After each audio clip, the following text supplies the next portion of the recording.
Blog Talk Radio.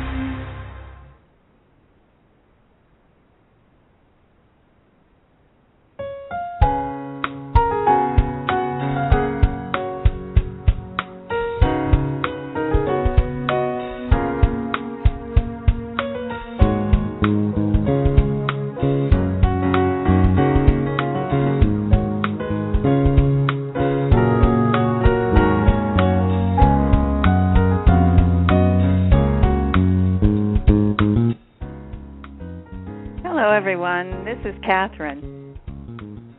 I'm waiting for Anne, who will be here shortly. I found her just 2 minutes before the show, so she'll be here in a moment to help host the show.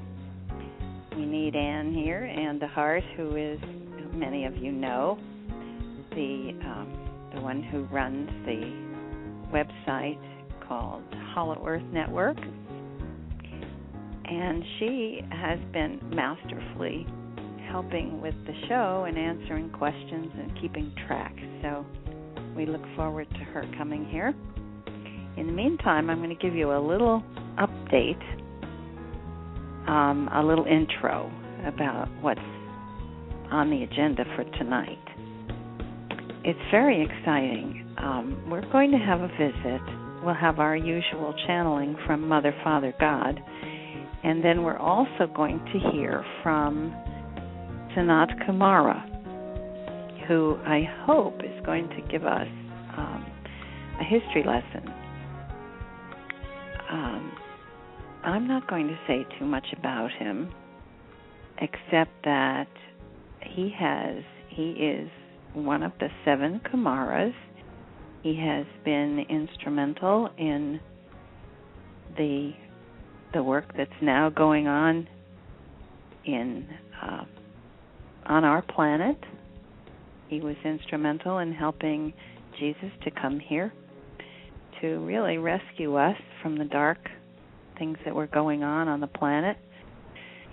And I believe that this is not the only place he's done that. But I'm not going to speak for him. I have asked him to please give us a full history lesson about his experiences and what's going on with the development of the races and the history of the planets and of our genetic background and also our psychological background. So I think I hear Anne on the line. Is that you, Anne? Rustling papers. I'm here. Yeah, I just arrived from another world. Are you out of breath? I'm adjusting. Oh, I'm so sorry, everybody. I just got so wrapped up in things I was doing, I totally forgot what day it was, and I had received a 2-minute warning from Kathryn. Yes. Would you like me to introduce you at all, or what would you like me to do, Kathryn? Well, this was good for a laugh.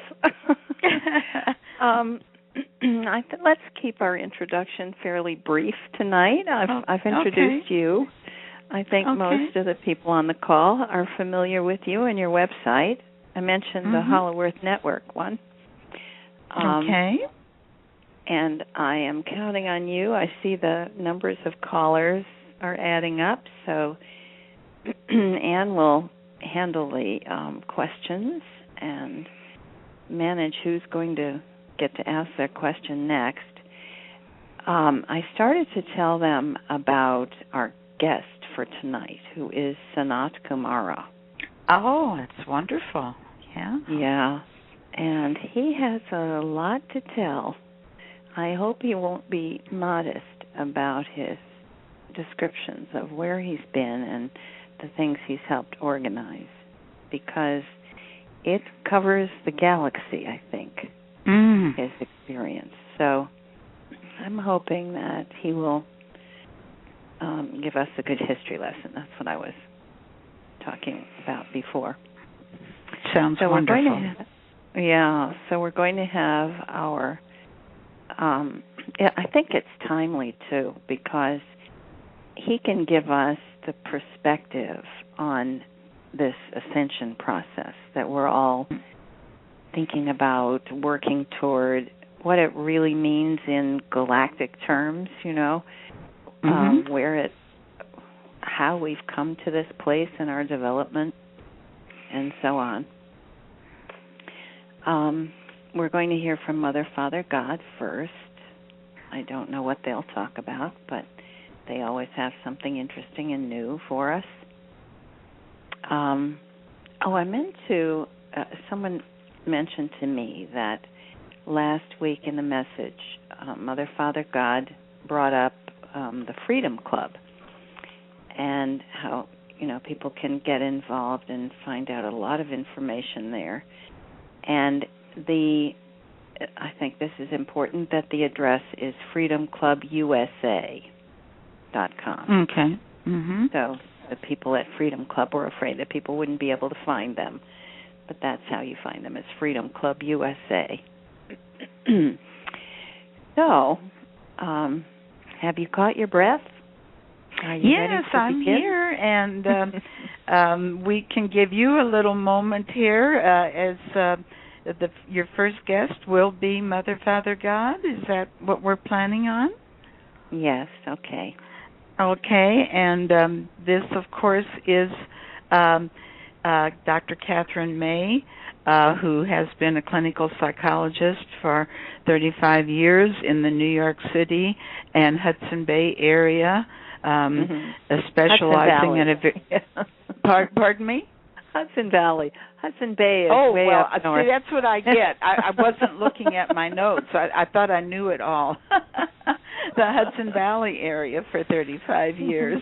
And she's most especially appreciated for her unique technique called visual centering. There's a place on her website, if you go to the website whoneedslight.org, it's wonderful because you can check there to learn more about her technique, which is visual centering, and also to click up above where it says channeled information, and when you click there, you get to start right at the beginning, as Kathryn did, and enjoy the saga as it develops, and these messages continue to expand. So it's intriguing, it's not boring at all, and it's very expansive. So with that, I will give Kathryn a moment. She's going to, I'm going to interrupt. It's Kathryn again. I just got permission to mention something. Oh. Sanat Kumara is the person who taught me the visual centering technique. While he was here incarnated on Earth, I spent 30 years studying with Sanat Kumara. So maybe he'll explain. There was a channeling recently from Elizabeth Trotwin from Sananda about Sanat Kumara and their relationship, and they mentioned avatars and when they incarnate and how they arrange these things. So I'm hoping maybe he'll explain a little bit of that. But yes, that was quite intricate. Yeah, and a little confusing. So I don't know exactly how they do this, but the person who trained me I have been told recently that the person who trained me was Sanat Kumara. And I talk to him almost every day about our work, and I was not surprised really, but delighted and honored to hear that that's who the person who trained me really was. So the visual centering technique was something that he came with and taught, and it's based on very ancient teachings. So I hope he will talk about that as well. So sorry to interrupt you. Oh, no. I was just this given is information permission. only you could share, Kathryn. And I remember when you shared with me that you had just learned this, so this is very new information. And after spending, what was it, almost 30 years training when he was embodied here on Earth. Well, Kathryn, with that, I think we'll give you a moment to collect yourself and do what is necessary to align yourself with the incoming new frequencies, so that we will first be awaiting the next voice, which will be Mother, Father, God. And we'll just give Kathryn a moment here and await for Mother, Father, God. Thank you, Anne. Greetings, everyone. Yes, this is Mother, Father, God. Actually, this is Father God speaking right now. It's delightful to be here. We always say that, but it's always delightful. We're so happy to be able to talk with you and to bring you all this news and good information, and especially to bring you our love and to tell you in person how much we care for you, how closely we watch your progress, how patiently we await the steps you're taking to advance yourselves in this process of ascension.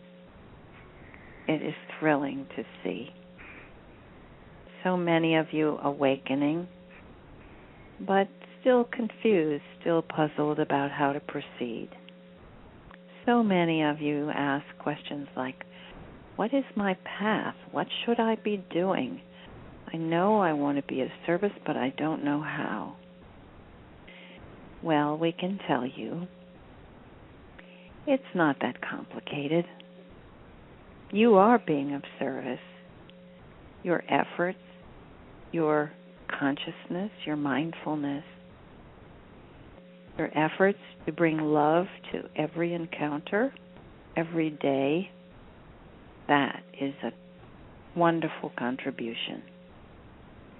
That in and of itself makes you a model for other people. It makes you a representative of God. And that's what we ask of you, and it's also what we offer to you.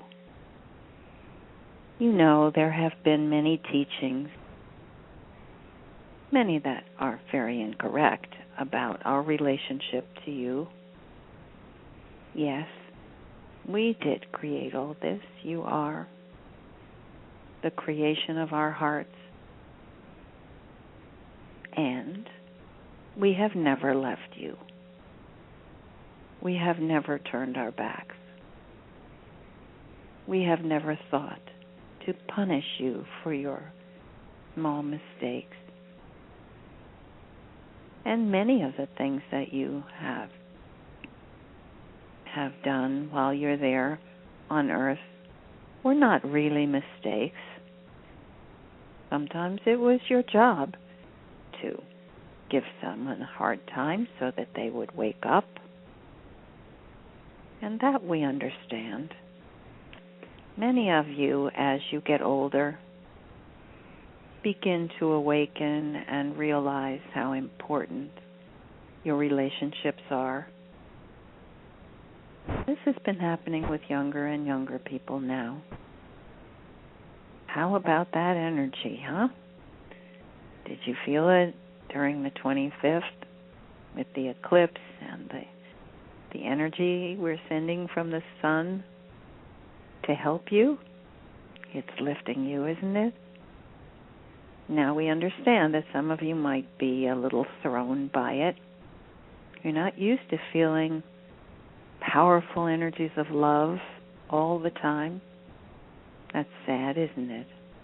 So many of you have been raised with depression around you or anxieties, or outright hostility, that's going to change.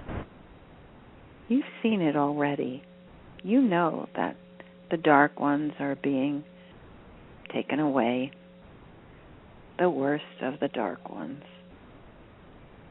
There are a lot of confusing and strange things happening right now, yes. And it will unravel. It may take a while, but you will see many of the strange things that have happened will be explained. You know that there have been a number of false flag experiences where the dark ones created a huge tragedy to frighten people, to get everyone in line, to take away your freedoms, to create wars. Those of you on this call are very aware of those kinds of things. Well, they're winding down because many of you are really onto it. Many of you know whenever you see one of these frightening mass murder type things, you jump right on it and do your research and discover, well, maybe it wasn't quite what they said it was. Maybe it wasn't quite the tragedy even that it seemed to be. Some of them are, of course. But a lot of it has been confusing and strange. But it's going to unravel all of it. And thanks to many of you who've been working hard, and thanks to the Great White Brotherhood, who are always working behind the scenes, bringing you new information, helping when there are disasters. You know, there are many times when you hear news reports. Oh yes, there was a train wreck, and there was a man who came and carried people out and helped them and rescued folks. And then we don't know who he was. He didn't give his name. Those are the Great White Brotherhood helping. They appear from time to time without mentioning their names. Often, when you hear about good deeds that are done, often it's the Great White Brotherhood, one of our dear masters, intervening in some large or small way. They're everywhere. They are loving and they are smart. They are developing new ways to do everything. New music, new musical instruments, new technologies, wonderful things. Little by little, they filter out into your cultures. Little by little, you see new developments. The people who are designing these things or discovering or inventing these things often don't realize that they have one of the masters overlighting them, whispering in their ear. Now, if you just put the magnet over here, you will have a free energy machine. Yes, they do that. You need not fear. It may look as if everything is chaos on your planet right now, but I assure you it is not. I can't say that everything you see is part of the master plan. Of course it isn't. But there is a master plan, and it is being played out.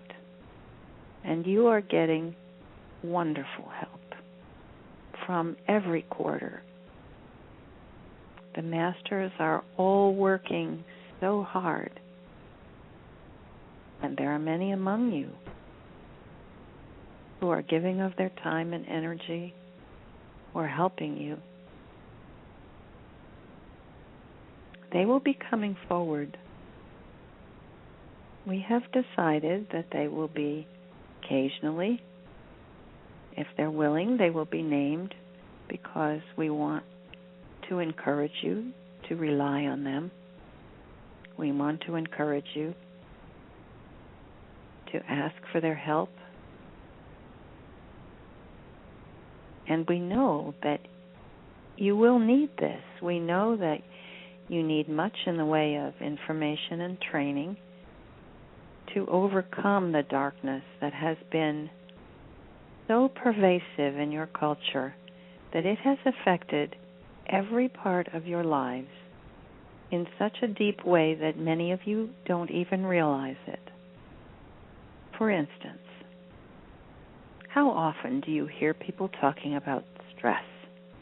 How stressed out they are, or how anxious they are,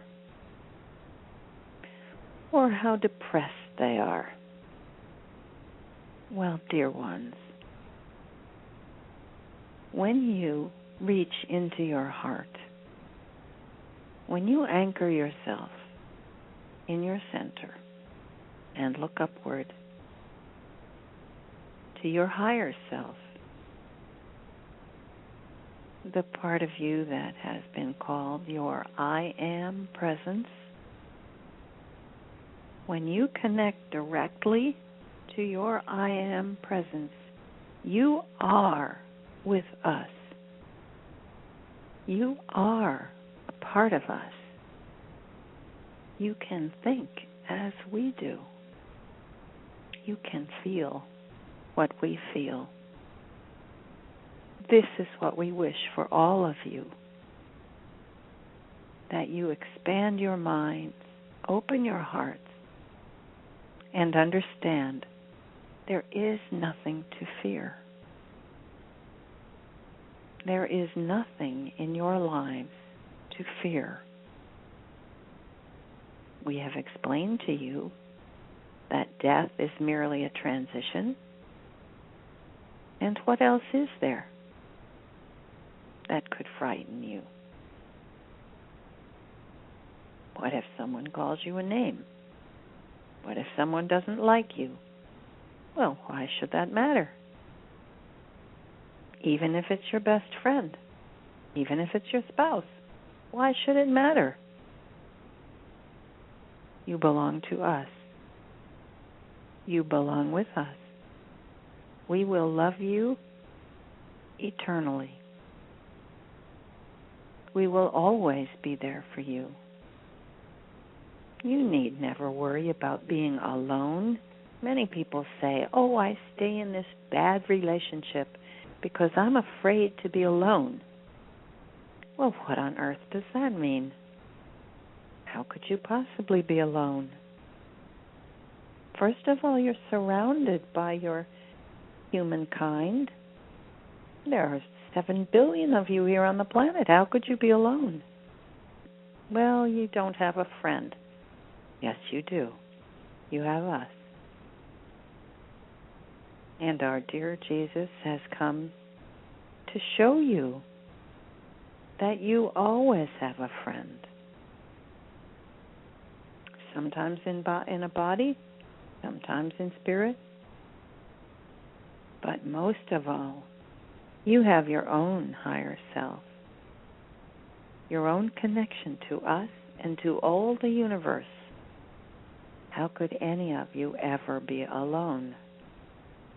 You are one with all the universe.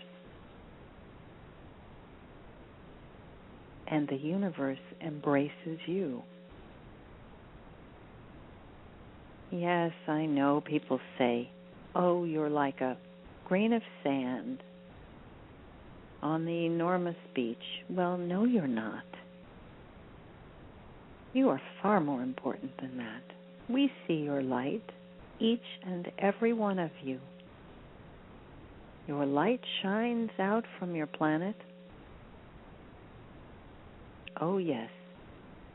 The ships circling your planet can see your light. Your twin flame. up on the ships waiting to greet you can see your flame. Maybe it sounds impossible to you, but it's not at all. It's just normal everyday understanding for us. And when you open your mind and open your heart to experience your higher self, your I am presence, you will begin to feel what we feel. You'll begin to see what we see. You'll begin to hear our voice. We talk with you always. It's just that you've been trained not to listen. Your higher self speaks with you all day long. That part of you that has a voice, that is your guide. Some people call it your guardian angel. It is your connection to us, like a fabulous conduit that connects us, all of us. Every single one of you is connected to us, and every single one of you is connected to every other one of you. So you could never be alone. There might be a day when you're the only one in the house, but you could count that as a lucky day, to have a meditation day or a quiet time. How delightful. Even if it lasted a week or a month. Go out your door. Look around. There are friends out there. There are friends everywhere.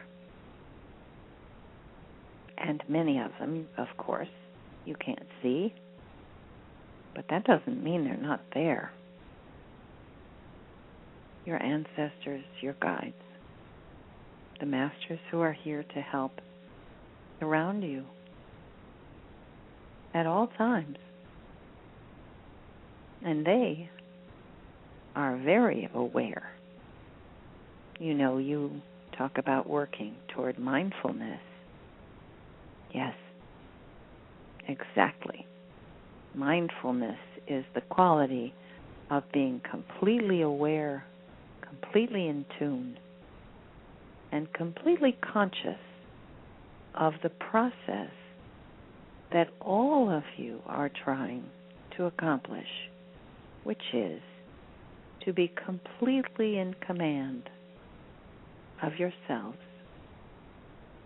completely in command of every thought, every feeling, and every action. All day, every day, to purify yourselves so that you are attending at every moment to your connection to us. And in doing that, you will feel overwhelming joy, because we feel overwhelming joy when you do it. It's really very simple. It's one of those things that provides what they call an instant reward. The moment you connect with us, you will feel our love pouring down on you. It's impossible not to. That's the way it's set up. We are here to love you. It is our primary concern. And we're here to teach you to love each other. Contrary to what you've been taught, most of you, all your lives, have been taught to fear people who are not exactly like you, and you may not realize it. Even those of you who think you're terribly broad-minded, look deep into your thinking. You'll find suspicion. You'll find prejudice. you'll find fear. Extract it. Be rid of it. Bring it out into the light. Look at it. And call it what it is. And say, enough. These crazy ideas, we don't need them anymore. Put them away. Put them in the museum. Close them into a box. Bury it deep. Mother Earth will take care of it. There is no place now for suspicion, prejudice, and fear. You are cared for.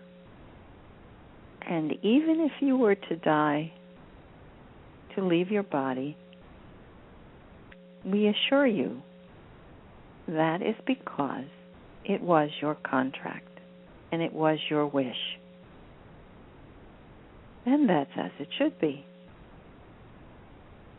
So there really are no surprises here.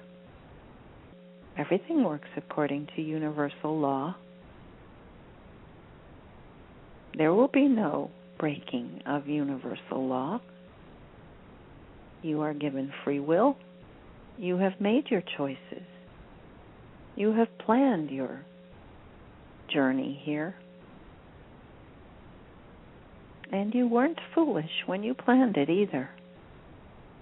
You planned it with your higher self, who knows what will be in your best interest. This plan that you designed was not whimsical, was not made in a moment.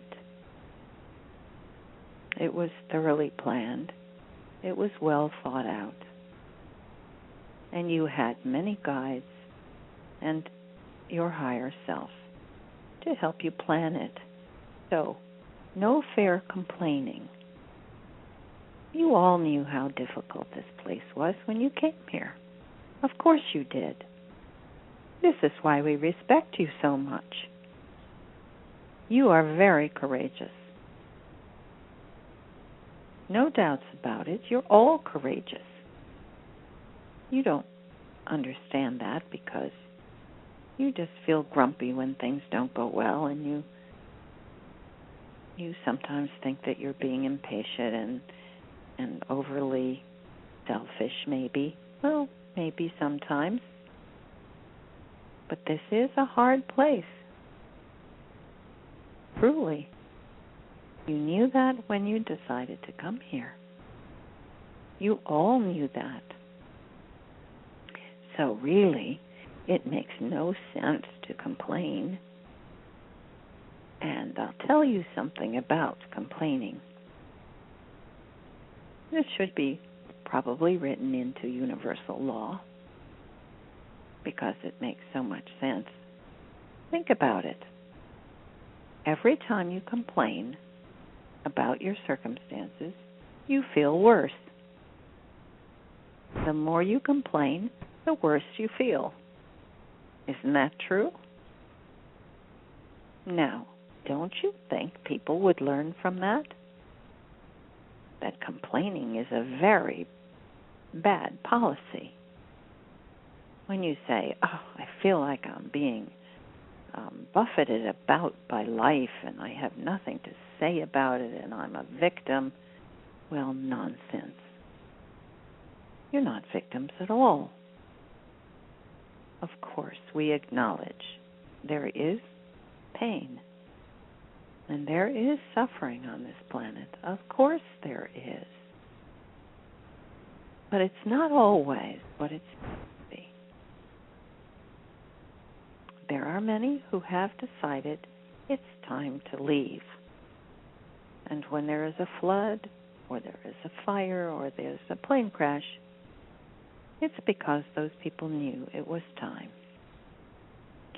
So yes, you mourn your friends and your loved ones when they leave you, of course. It is difficult because you've become so attached to each other in this life. But once you learn to connect directly to your higher self, well, then you can speak with your loved ones wherever they are. If they're still here in body, you can send messages to them. You don't need a cell phone. If they're with us in spirit, you can talk with them. You can feel their presence. You're never alone, as we said. So these are our words of encouragement for you, to try to remind you, those of you who are impatient. I know you want Ashtar to come down here with his chips and rescue everybody. Well, it's not going to be a rescue. It is an important mission, yes. It will improve things, but it is not a rescue mission. If it were, we would not permit it. Unless, of course, there was a nuclear threat, and then we would try to save everyone.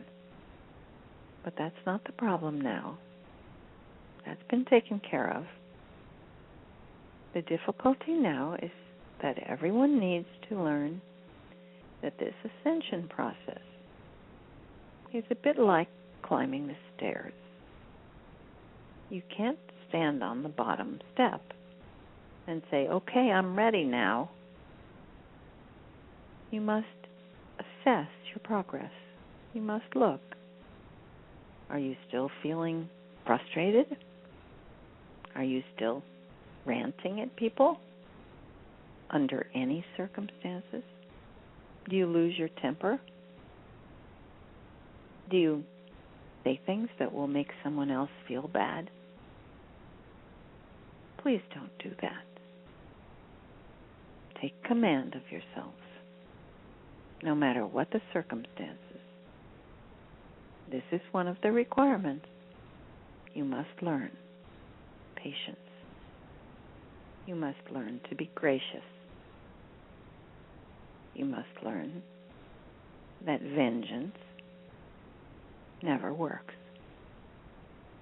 Now, I know you've been told that we take revenge and that God is vengeful and so on. It simply is not true. Now, if we see someone who is creating a Holocaust,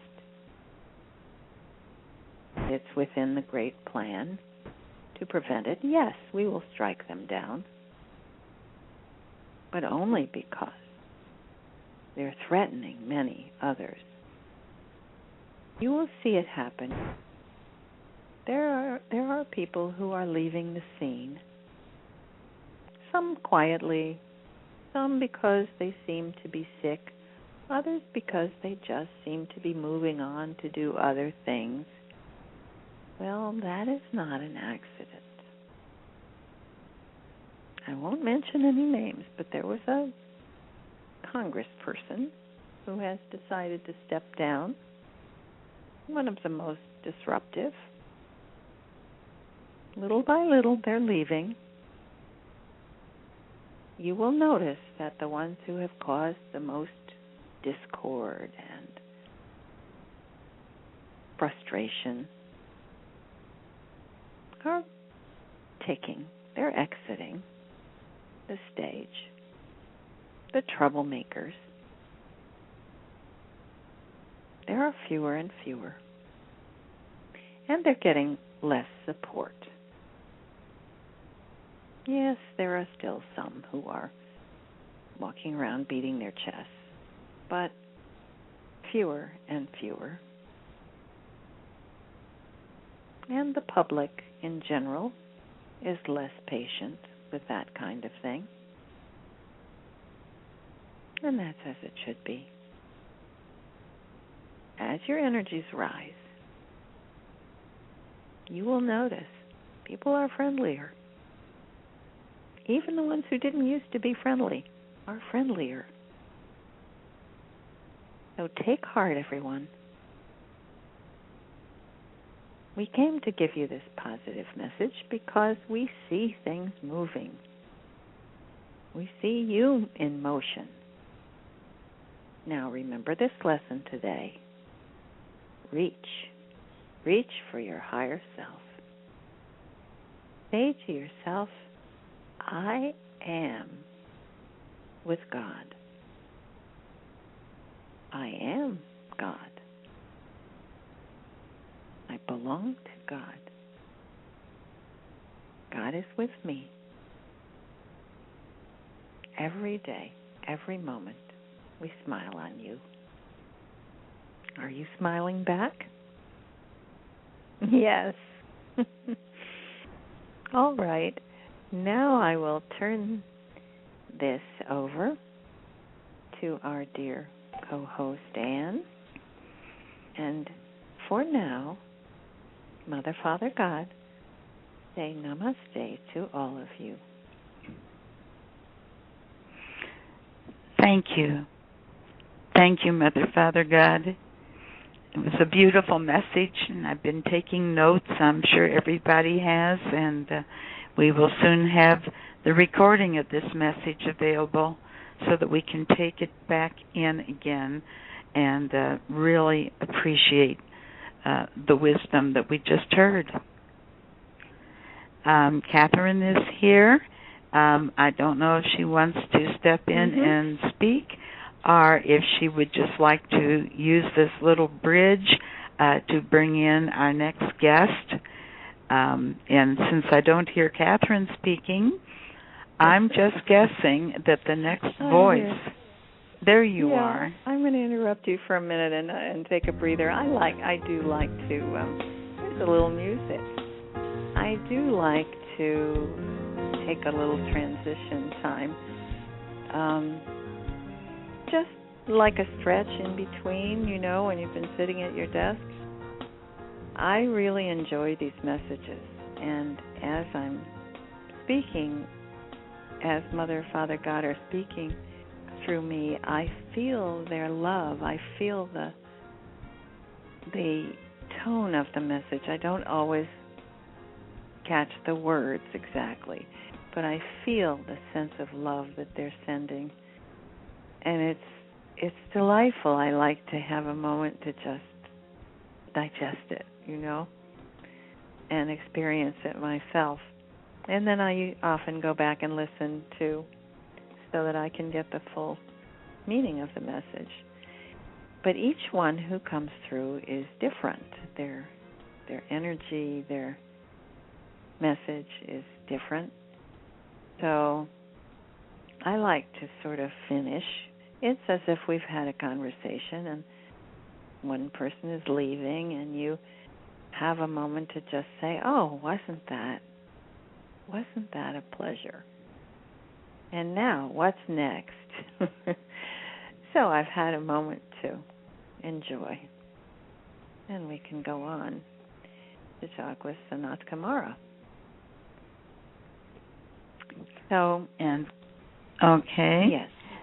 And that was a really nice idea. I like that idea of pausing and not putting the different messages so close to each other that we don't really acknowledge what we've just heard and appreciate the difference. And again, we're all going to be listening to the recording of this call, and we need to give Kathryn a little time as well to, again, adjust her own frequencies. So if Kathryn is here, another few words, and if we don't hear from Kathryn, we will be hearing next from Sanat Kumara. That will be the next voice that we'll be hearing. Yes, dear ones, this is Sanat Kumara. I'm delighted to be here as well. Now, this is an interesting time for me because, of course, I have a long history with Kathryn.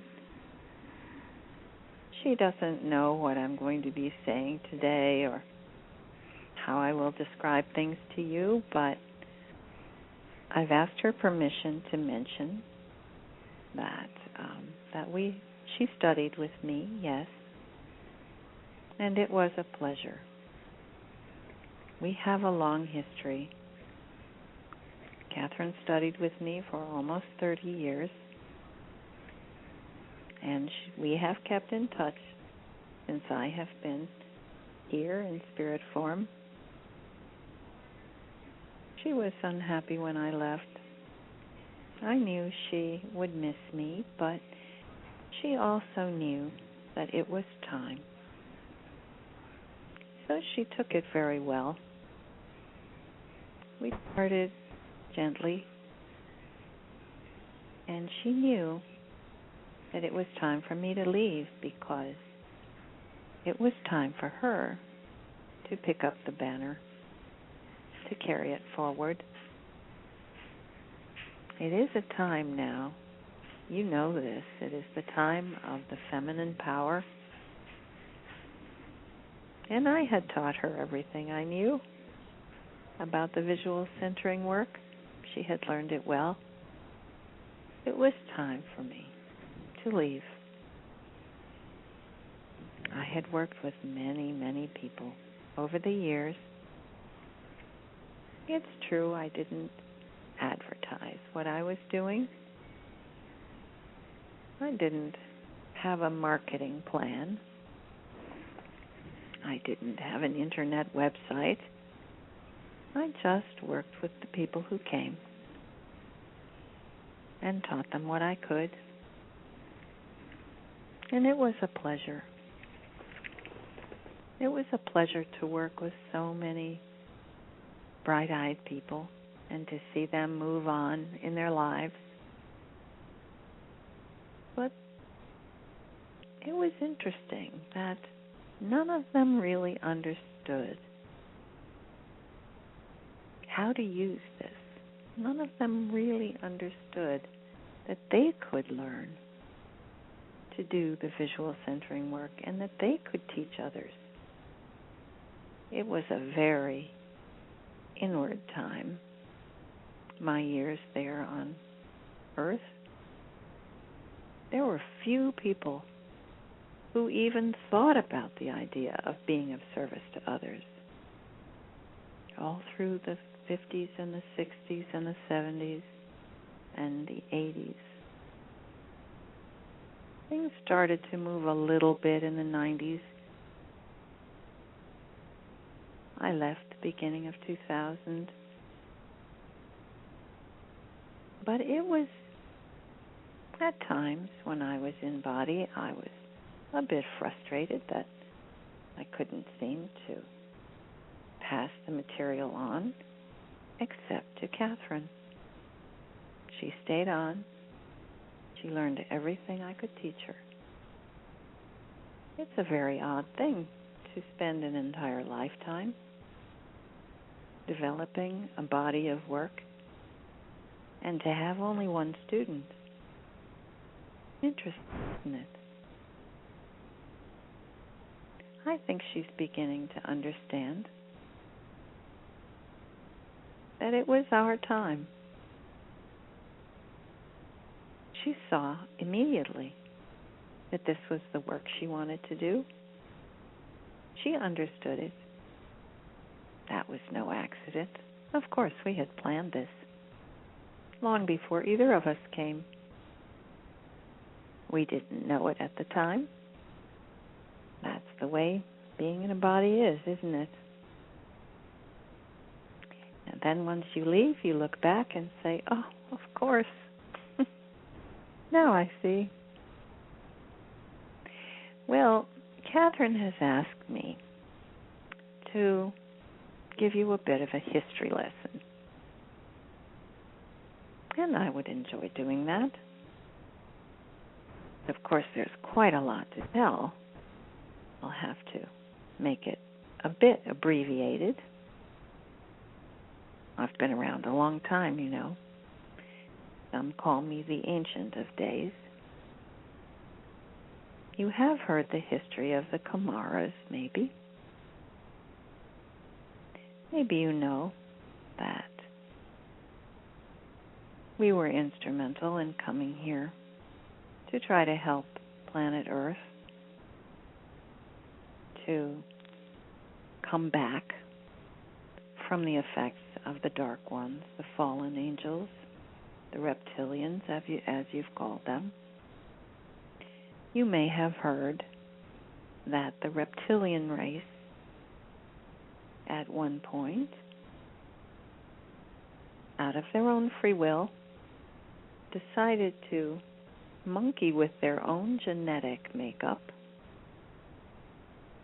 and to eliminate from themselves the capacity for compassion, empathy, and a connection to God. Now, while I was doing the visual centering work, I saw some of this. Kathryn and I talked about it at great length.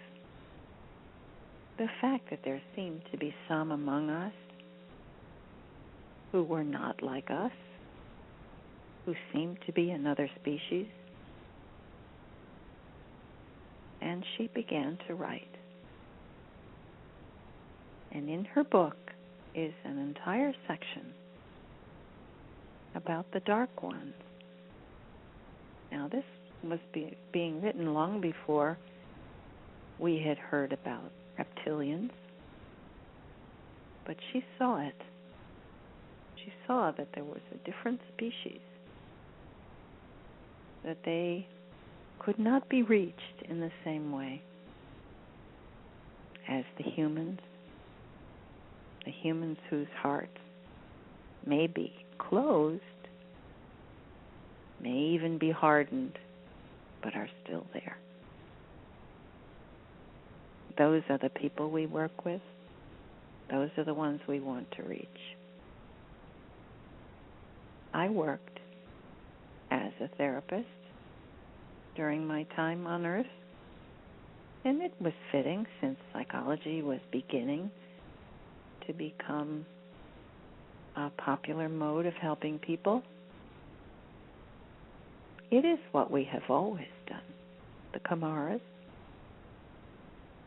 We have gone to those places where there was darkness, where people were in need. It's been our way for thousands of years. Now, where shall I begin to tell you the story? We began the Kumaras. We began our lives on Venus.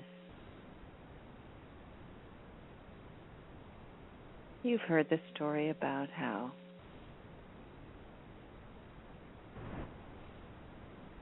the great Creator throws out a spark.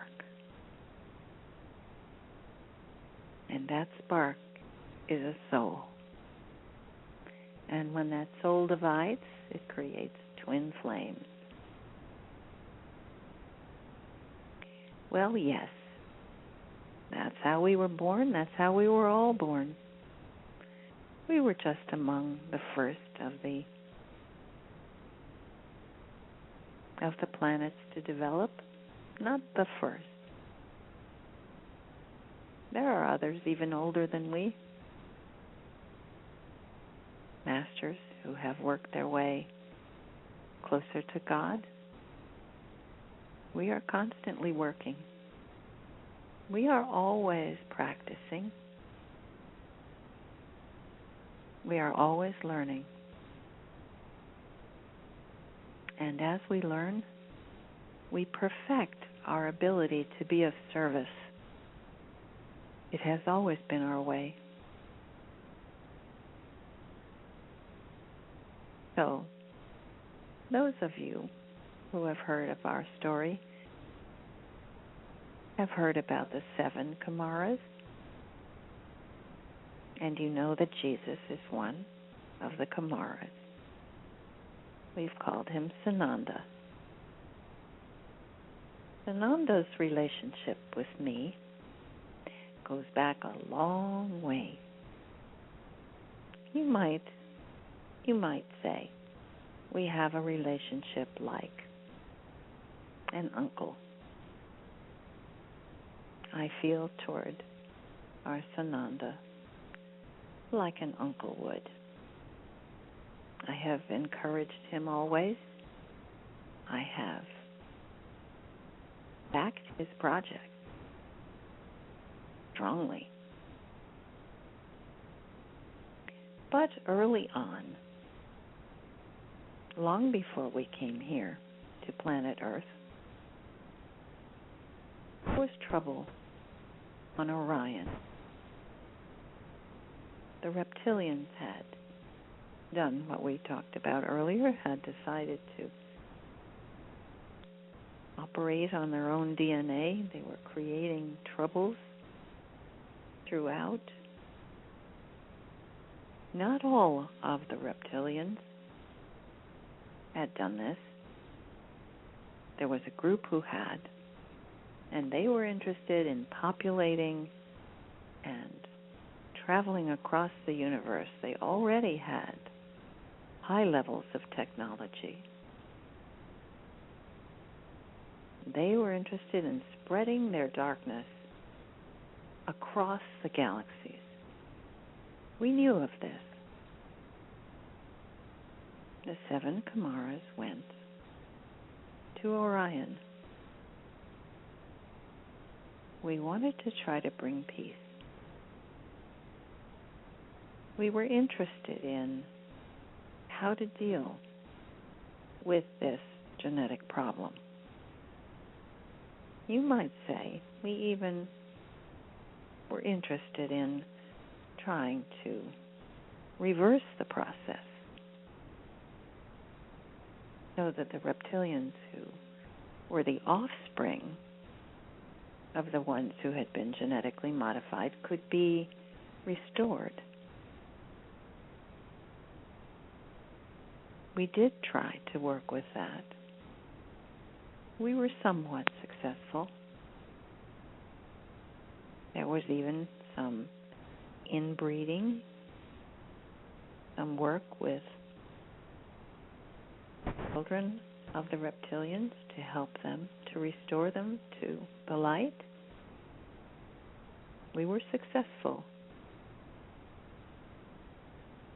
It created a race of those who had been a part of the darkness, who had been genetically modified, who were able to rework their own feelings, rework their own attitudes, and to join us. But not all. Not all. As you know, there were still many of the reptilians, some who were very powerful in their energy and their dedication to their darkness. And then there were others who were the followers, who were not quite 100%, who were, some of the offspring were not as dedicated to the project as their parents had been, but still, they remained in the fold. And they decided to go out across the universe to populate and make trouble wherever they could. And they chose planet Earth. To our dismay. Beautiful planet Earth, who was designed to be paradise. Yes, she was known as the beautiful planet, the playground of the angels, the place, you might say, where one could go for R&R, to incarnate, to experience a life in somewhat lower dimensions, but at that time was nothing like it. Like you know, the 3 dimensions that you know. So the dark ones came to planet Earth, settled in, and started to do their damage. All the while, there were beings, humans from other planets, who wanted to try to develop a human race. We were very interested in combining races. We wanted to incarnate in every race throughout history so that we would experience what it was like. Now, by races, we don't just mean the black, white, yellow, red, blue, whatever you have here now. We also mean the planetary races. So we have gone out, we Kumaras have been what you might call the ambassadors. It was our wish to bring peace and cooperation and an exchange throughout our galaxy and beyond, because we saw the richness that is possible, the joy that can be created by sharing, by learning about others, by the process of exchange. We established what I suppose you might be similar to the Silk Road. We established it in the universe. And then we came to planet Earth. But it was well thought out before we came here. Jesus himself was very eager to come to planet Earth because the circumstances here had become so dark. The dark ones had done their dirty work. The attitudes and the beliefs on planet Earth had become so bereft of any connection with God. There were almost none left on the planet. You have in your history echoes of those times. The Dark Ages, what you've called the Dark Ages, was like a secondary wave of those dark times that existed before Sananda came.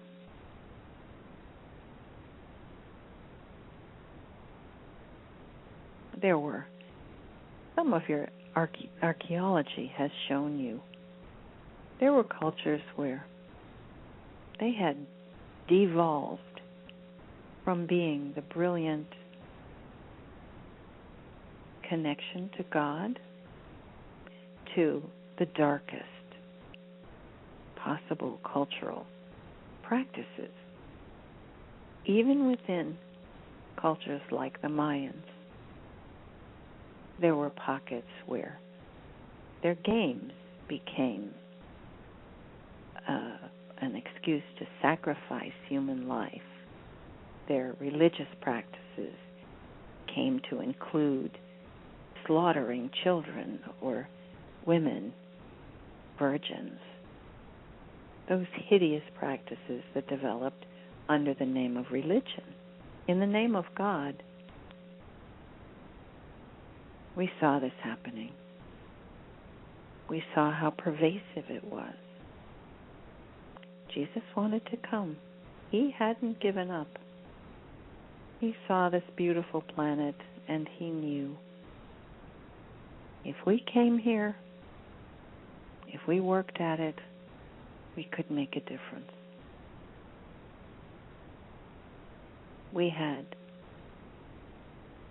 the best wishes of all the masters. Mother, Father, God agreed. Prime Creator gave the blessing. And we began of years. We established our centers. We established places where we could secretly develop connections throughout the population. We organized with the Great White Brotherhood. That was a part of the plan. It's a fairly recent development on your planet that the Masters have organized so beautifully and have taken over the work. It has been a slow, long process.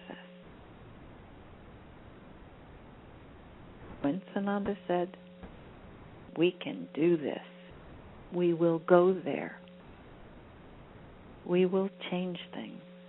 We will turn it around," I backed him. I agreed. I gave my blessing. And I helped him to organize. You know, if you were going on an expedition to climb Mount Everest, you know the kind of planning it takes? Well, that would be a small project compared to what we decided to do, to come here. It has been a long process. It has been difficult. And you know, Sananda has been here more than once.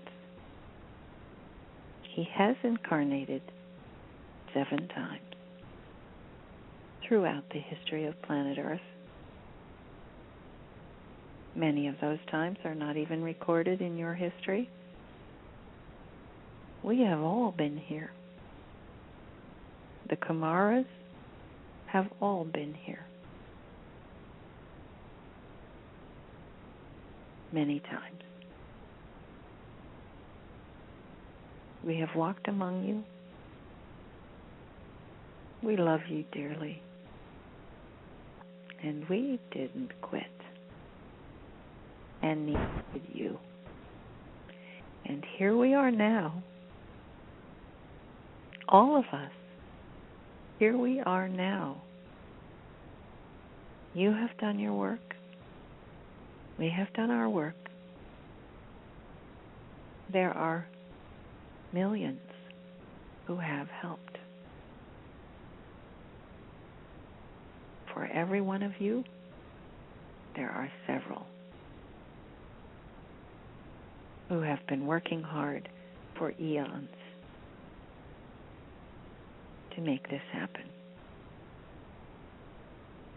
It gives you a sense of just how dark the Dark Ones really were, and how determined they were.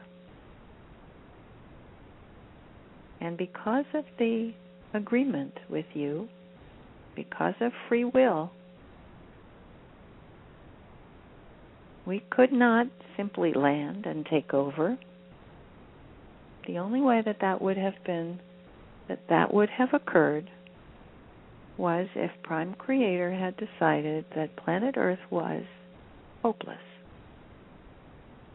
that the nuclear weapons and the bad behavior that was going on planet Earth made it a threat to the entire universe. And believe us, that almost happened before your time. But here we are now.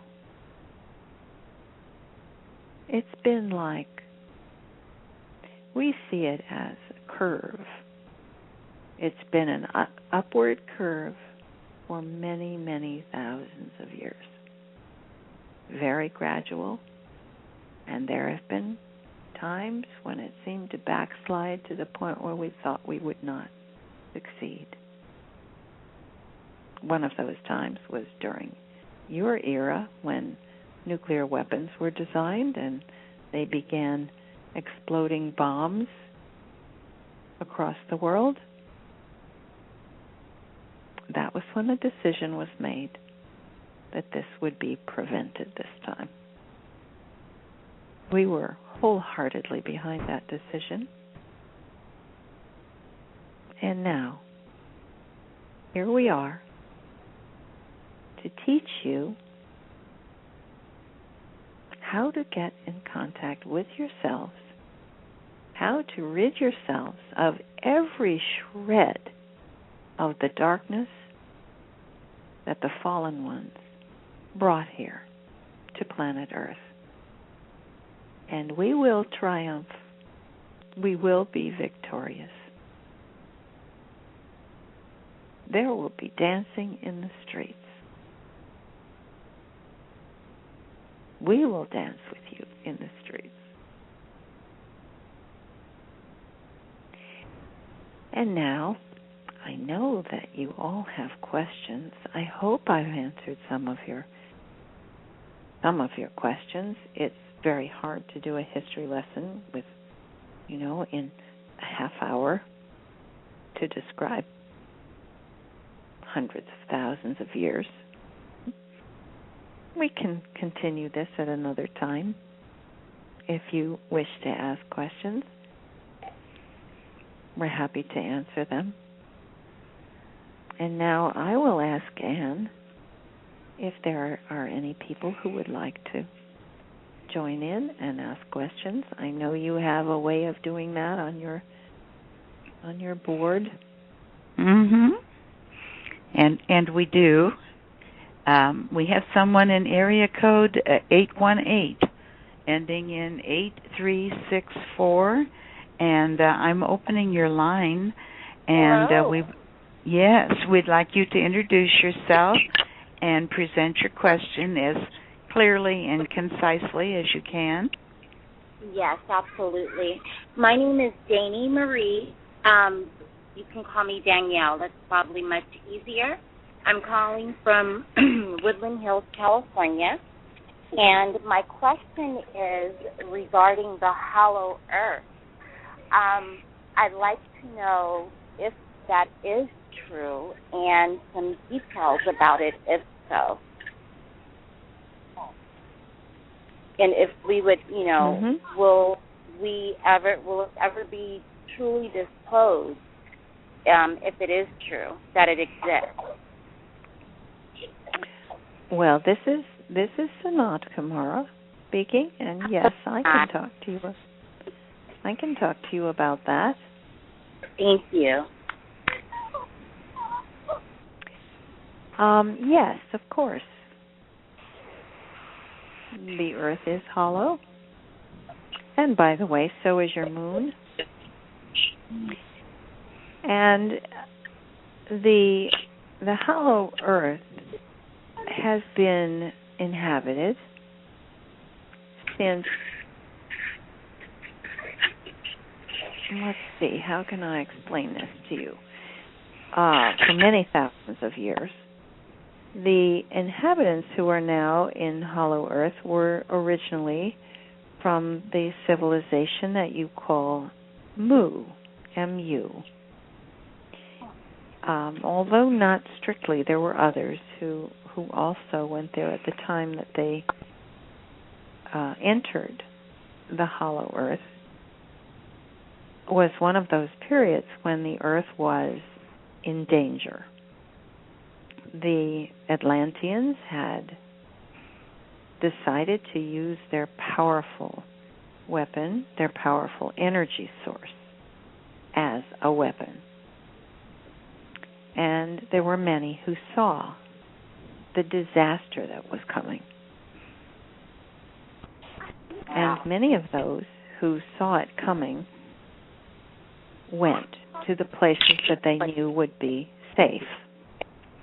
And one of those places was Hollow Earth. So they went inside the earth and decided to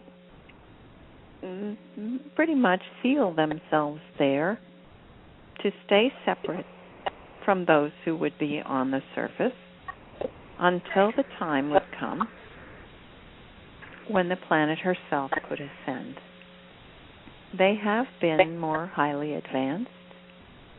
They never fell as far to the 3 dimensions as the rest of the population did. They maintained their higher level culture in the high 5th dimension, and have been waiting until the time that all of you would awaken and could match their elevation, their vibration. And as you know, your friend Zora speaks for the population of Hollow Earth. And as Zora would say to you, indeed, there is a Hollow Earth.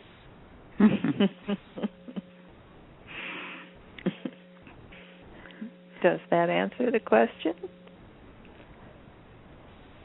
Yes, thank you so very much. That is so informative. And I was completely unaware that the Earth itself is going to ascend. That is very, very awesome. Yes. And exciting. Yes. This is Anne. And Danielle, thank you for such a nice question, because we've had such a good history lesson, and now we're living in history in the making, on the brink of many new changes, and as you say, Earth herself is ascending, and we're doing our best to be able to keep up with her, following the teachings that we're learning on these calls so that we can raise our own vibrations as she ascends. And I'm wondering if Sanat Kumara could give us a little idea of how this is going to happen. Zora has told us that there's going to be an expansion of the surfaces. They're going to expand and get larger, and there could be some breakage. And can you give us any idea of what we will be doing at that time? Yes, and also if there are any suggestions with how we can, I forgot what the word is you used, elevate ourselves to raise our vibration, I believe you said. If you have any suggestions or tools or exercises. Absolutely, I do. Thank you. Yes, you're welcome. I spoke earlier about the book that Kathryn and I wrote. Mother, Father, God have also taken credit of being in on the process. The purpose of the book is to give everyone the introduction to how to clear yourselves psychologically, to leave behind all of the residue that has held you back and is lowering your vibration. There are exercises in the book. It is designed to be a manual for ascension. That is the purpose of the book. Oh, okay. It is designed to help everyone have the manual that they can use to read through, do the exercises, keep a journal, write for yourself, and as you work your way through the book, you will find yourself opening your heart. You will find yourself open to a higher vibrational level. This is the purpose of the book. In addition, the visual centering work that Kathryn has placed on the internet. She has YouTube videos of it, is specifically designed to help you reach the place in your brain which is the confluence of all of your intelligences, including your third eye, your pineal gland, and the connection to your heart. And when you're able to move into that center of operations and breathe the air in the center of your being, this is where you connect to God. And once you're able to move into that place and hold that position, you will be constantly in connection with God and with your own higher self. Wow. We have asked Kathryn. Yes? I'm sorry. I was just going to ask, where might we find this video? It's on YouTube. It's called Visual Centering. Okay. Now, everyone wants to believe that if they just go and watch the video, that will take care of everything. People don't like to read very much these days, but the book that Kathryn wrote is 500 pages. You cannot reduce a 500-page book to a 20-minute video. Yes. What is the However, name of that? It's called Visual Centering. That's the name of the book as well? No, the book is called Who Needs Light. Okay, that's what I need. It's I love Who Needs to read Light, books. and that is the name of Kathryn's website, whoneedslight.org. And she has been asked to teach the visual centering technique to everyone who wants to learn it. And that will happen if people will organize groups. She's willing to come to teach groups of 12 people or more. She'll also do large presentations. But if you can have her come and sit in your living room and teach you how to do the visual centering work, you will prepare yourself to ascend. Some people will be able to learn by watching the videos. It will prepare you. It will get you ready to some extent. But it's helpful to have a coach. Mm-hmm. And she is willing to do whatever she can to help those who want to learn. Oh. There are tools available. Okay, and it's a minimum of 10 or more people. Is that right? You can ask her about that. Okay, I sure will. She'll have someone arranging the things for her. And the tools available that you are speaking of? Mm-hmm. The visual centering and the book are a program of lessons on how to ascend, how to raise your level, how to raise your energy level. That's what they're for. Oh, I'm so excited to get the book. Now, we decided, it was decided that I should come on here to talk about this because Kathryn's modest about the work. She's not promoting it for herself, but this was my life's work. The last time I was on Earth, and I think it's important to let people know that the information is there. It's available to everyone, and you only need to ask. It's there in the book, and it's there in... The book is not about visual centering, except that it describes the state of mind that you need to reach in order to raise your vibrational level. The visual centering provides you with the physical exercise that will help you to change the way your brain works so that you can literally see differently and you can think differently because you change the brain patterns that you have been used to using. And that is really the only way to assure that you're going to raise your level of vibration, because you must rid yourself of the old thinking patterns.